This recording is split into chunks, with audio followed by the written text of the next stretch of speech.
दोस्तों नमस्कार। चक्रपाणी ओझा YouTube channel पर आपका एक बार फिर स्वागत है। हम लोग मुदालियर आयोग, कोठारी आयोग जैसे महत्वपूर्ण आयोगों का अध्ययन कर चुके हैं। आज हम लोग प्रतियोगिता की दृष्टि से और ख़ास तौर पे बीएड करने वाले उन तमाम छात्रों की परीक्षाओं को नज़र में रखते हुए हम ब्रिटिश कालीन एक आयोग का अध्ययन करेंगे, जिसको आप भी जानते हैं, खासा चर्चित है। इसका नाम है हंटर आयोग। हंटर आयोग के बारे में आज हम लोग विस्तार से चर्चा करेंगे कि आखिर हंटर आयोग में महत्वपूर्ण क्या था और हंटर आयोग गठित करने के पीछे ब्रिटिश सरकार की क्या योजना थी और उन्होंने ऐसा क्यों किया। क्या इसके पहले वाले जो आयोग बनाए गए थे वे भारत में शिक्षा के प्रसार के लिए महत्वपूर्ण नहीं थे? क्या प्राथमिक शिक्षा, उच्च शिक्षा, माध्यमिक शिक्षा जैसे विषयों पर पिछले समय में जो अंग्रेजी सरकार ने आयोग गठित किए थे, जो उनकी शिक्षा नीतियाँ थीं, वो कामयाब नहीं रहीं?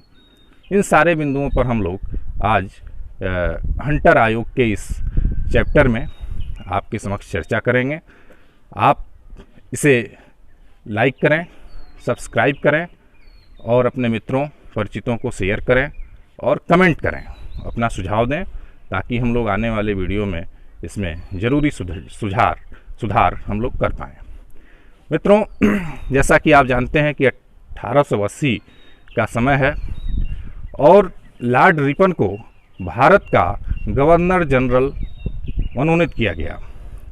1880 के समय में जब अंग्रेजी सरकार ने लॉर्ड रिपन को भारत का गवर्नर जनरल नियुक्त किया था, उस समय भारत से कुछ सहानुभूति रखने वाले लोग थे इंग्लैंड में, जिन लोगों ने भारत में शिक्षा की सामान्य परिषद नाम से एक टीम बनाई, एक समूह बनाया, जिसका उद्देश्य था कि भारतीय शिक्षा, भारत में अंग्रेजी राज के द्वारा जो शिक्षा दी जा रही है, उस शिक्षा को कैसे यहाँ बढ़िया से लागू किया जाए, ठीक ढंग से लागू किया जाए, ताकि व्यापक आबादी तक अंग्रेजी शिक्षा की योजना प्रसारित हो सके।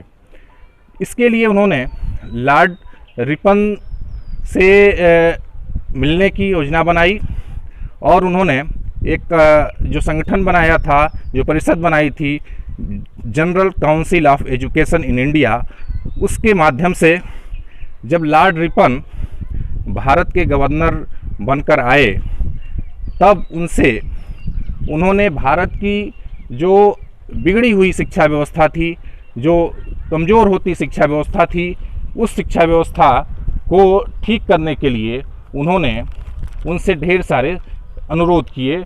उन्होंने कहा कि जो अंग्रेजी अफसर है, जो अधिकारी है, वे अपनी काफ़ी अनुदार उसकी स्थिति है, शिक्षा नीति है, वो उसका जो प्रयोग है, उसका जो काम करने का लापरवाही पूर्ण तरीका है, इससे शिक्षा का भारत में प्रसार ठीक ढंग से नहीं हो पा रहा है। इसको लेके उन्होंने लॉर्ड रिपन से मुलाकात की, उनसे अपनी बातचीत की, साथ ही उनसे यह अनुरोध किया कि भारतीय शिक्षा की जांच कर उसके विकास के लिए एक नीति बनाई जाए, एक महत्वपूर्ण काम किया जाए, ताकि इसको हम लोग आगे बढ़ा सकें और बेहतर शिक्षा दी जा सके। जैसा कि आप जानते हैं कि 1870 में, इसके पहले 1870 में इंग्लैंड में अनिवार्य प्राथमिक शिक्षा अधिनियम पारित किया जा चुका था। इसमें लॉर्ड रिपन महोदय का खासा महत्व था। उन्होंने इसमें बहुत उल्लेखनीय कार्य भी किया था। शिक्षाविदों को उनसे इस बात की खासी उम्मीद थी, आशा थी कि वे ज़रूर भारत में आने के बाद कोई महत्वपूर्ण कदम उठाएंगे। लॉर्ड रिपन से जब मिलने शिक्षाविद गए, तो लॉर्ड रिपन ने उन्हें आश्वासन दिया कि वे भारत पहुंचने पे निश्चित तौर पे भारतीय शिक्षा व्यवस्था पर विचार करेंगे और उसके विकास के लिए काम करेंगे।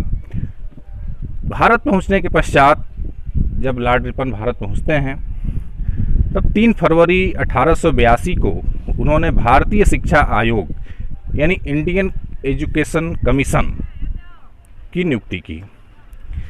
इस आयोग का अध्यक्ष गवर्नर जनरल की कार्यकारिणी के एक महत्वपूर्ण सदस्य थे सर विलियम हंटर, जिनको उन्होंने इस भारतीय शिक्षा आयोग का अध्यक्ष नामित किया। बाद में इन्हीं के नाम पे यह आयोग प्रचलित हुआ, प्रतिष्ठा पाई, जिसका नाम हंटर आयोग हम सब जानते हैं। हंटर आयोग शिक्षा आयोग में एक खासा महत्वपूर्ण आयोग बना अपनी सुझावों के चलते। हंटर आयोग के अलावा में ये जो कमीशन बना, इस कमीशन में सर विलियम हंटर के अलावा 20 सदस्य नामित किए गए तथा एक सचिव की भी नियुक्ति की गई थी, जिसमें आपको यह जानना होगा कि 7 भारतीय शिक्षाविद भी थे। 7 भारतीयों के साथ मिलके और अंग्रेजी शिक्षाविद मिलके ये कमीशन तैयार हुआ, जिसने भारत की शिक्षा व्यवस्था को ठीक करने के लिए ढेर सारे सुझाव अंग्रेजी सरकार को, तत्कालीन ब्रिटिश सरकार को सौंपे थे। इस आयोग का जो काम निर्धारित किया गया, मुख्य काम निर्धारित किया गया कि भारत की वर्तमान प्राथमिक शिक्षा की स्थिति तथा इसके विस्तार व उन्नति के उपायों की जांच करना तथा सरकार को सुझाव देना। इसमें जो खास बात थी वो ये था कि क्या सरकार को मिशनरियों के पक्ष में प्रत्यक्ष प्रयासों से हट जाना चाहिए। मतलब कि जो मिशनरियों के पक्ष में सरकार को क्या नहीं होना चाहिए या उनसे अपने संबंध खत्म कर लेने चाहिए। जैसा कि आप जानते हैं कि 1854 में वुड घोषणा पत्र में भी यह आशा की गई थी कि सरकार को मिशनरियों के पक्ष में प्रत्यक्ष तौर पे पीछे हट जाना चाहिए। इस पर उन्हें हंटर आयोग के सदस्यों को विचार करना था।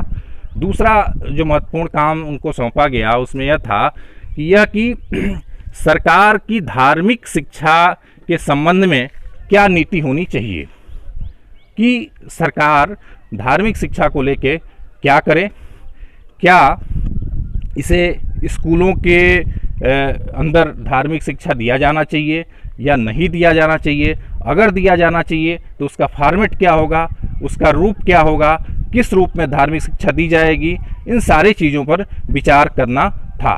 अगर देना था तो उनके लिए क्या नियम बनाए जाएंगे और उनको कैसे अनुमति दी जाएगी, इस पर इस आयोग को विचार करके सरकार को के समक्ष सुझाव प्रस्तुत करना था। तो मित्रों, इस प्रकार हंटर आयोग के गठन और उनके कार्यभार को हम लोगों ने आज जानने की कोशिश की, उस पर चर्चा किया।